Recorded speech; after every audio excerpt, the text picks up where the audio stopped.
Bonjour, un bilan pour faire le point sur l'ensemble du cours des polynômes de degré 2.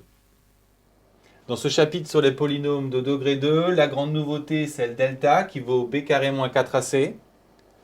Son signe nous donne le nombre de racines et leur valeur. Mais savoir utiliser le delta ne suffit pas du tout à maîtriser ce chapitre, car ce qu'il faut savoir faire et les objectifs, c'est comment trouver les racines et qu'est-ce que j'en fais. Et même chose avec le sommet, comment je trouve le sommet et qu'est-ce que j'en fais. Et en fait, le delta ne permet de répondre qu'à une seule question, comment trouver les racines, et on l'a vu d'une façon très lourde.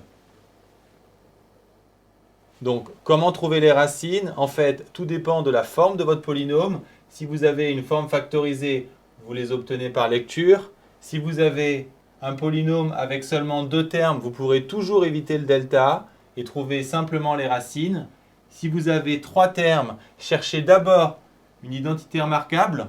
Ensuite, on verra une technique hors programme qui permet de trouver très vite les racines quand elles sont simples. Et seulement en dernier recours, vous utilisez le delta. Maintenant, que peut-on faire avec les racines? Avec les racines et le signe de A, on peut obtenir l'allure de la courbe et le tableau de signes, mais aussi remonter à la forme factorisée. Troisième question clé, comment trouver le sommet? À nouveau, on s'adapte à la forme donnée. Si on a une forme canonique, on l'obtient par lecture, alpha, bêta. Si on a 2 racines, on pense au milieu. Et si on a une forme développée, on pense à la formule moins b sur 2a. Et dans les 2 cas, on trouve très facilement l'ordonnée. Et que peut-on faire du sommet?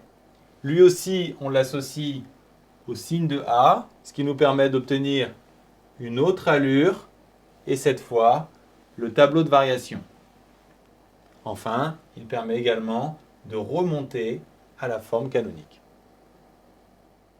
Dernière remarque, si on vous interroge sur le nombre de racines, là il faut absolument penser à regarder delta, puisque le signe de delta vous donne directement le nombre de racines.